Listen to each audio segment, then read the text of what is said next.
बिस्मिल्लाहिर्रहमानिर्रहीम। अस्सलामुअलैकुम। मैं हूँ अली असगर और आप देख रहे हैं मेरा यूट्यूब चैनल। इतना तकल्लुफ़ क्यों? नवाज शरीफ को सीधा वज़ीर आज़म भी बना दें और सहाफ़ी की तहरीक लब्बैक पाकिस्तान के मुतालिक घटिया गुफ्तगू। इस वीडियो में हम इसी के मुतालिक बात करेंगे। नाज़रीन कराम, सज़ा याफ्ता मुजरम और अदालती मफरूर होने के बावजूद नवाज शरीफ साहब को हिफाजती ज़मानत दी गई, जिसकी इससे पहले मिसाल नहीं मिलती थी। और जब से नवाज शरीफ साहब पाकिस्तान आए हैं तो जिस तरह उनको प्रोटोकॉल दिया जा रहा है और जिस तरह उनको अदालतों से रिलीफ मिलना शुरू हो गया है, तो उससे यही मालूम होता है कि शायद आने वाले चंद हफ्तों में नवाज शरीफ साहब के तमाम केसेस ख़त्म हो जाएं और नवाज शरीफ साहब को इंतखाबात लड़ने की इजाज़त मिल जाए। यानी कि नाज़रीन कराम, हो सकता है कि आने वाले हफ्तों में नवाज शरीफ साहब की नहली ख़त्म हो जाए।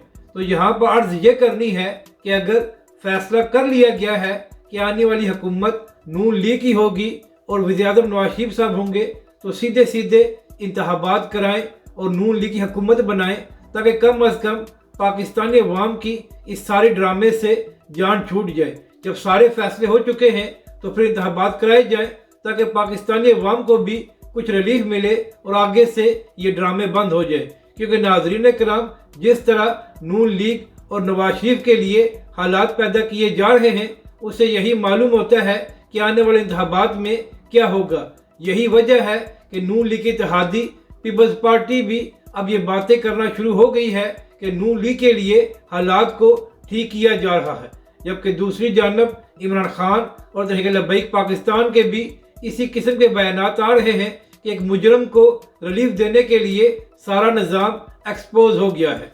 अब बात करते हैं तहरीक लब्बैक पाकिस्तान की।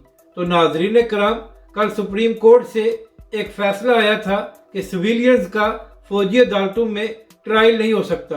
अब जाहिर है कि इसका फ़ायदा PTI के उन कारकुनों को होगा जो 9 मई के वाक़यात में गिरफ्तार हैं और जिन पर इल्ज़ाम है कि उन्होंने फ़ौजी तनसीबात पर हमले किए हैं। तो नाज़रीन कराम, इसी हवाले से बात हो रही थी तो उमर चीमा ने कहा कि अगर इसी तरह तहरीक लब्बैक पाकिस्तान के लोग गिरफ्तार होते और उन पर इल्ज़ाम होता कि तहरीक लब्बैक के कारकुनों ने फ़ौजी तनसीबात पर हमले किए हैं, तो क्या उस वक्त भी ये सारे लोग कह रहे होते कि सिविलियंस का फ़ौजी अदालतों में ट्रायल न किया जाए? यानी कि नाज़रीन कराम, उमर चीमा ने कहा कि इस वक्त PTI के लोग गिरफ्तार हैं तो सबको याद आ गया है कि फ़ौजी अदालतों में सिविलियंस का ट्रायल नहीं होना चाहिए। लेकिन अगर इसी तरह तहरीक लब्बैक के लोग गिरफ्तार होते तो फिर किसी को ऐसी बात ना याद आती।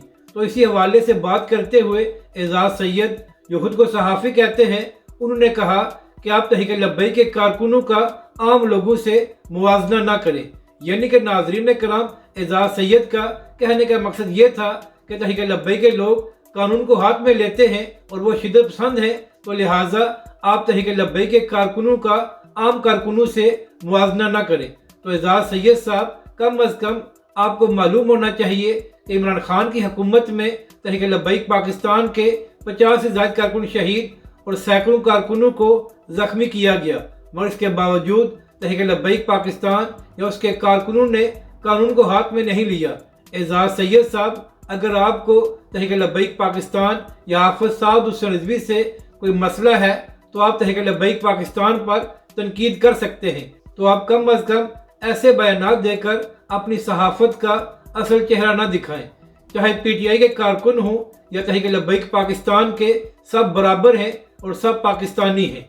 अपनी राय का ज़रूर इज़हार करें कि आपको ये वीडियो कैसी लगी और हमारे इस चैनल को भी सब्सक्राइब करें।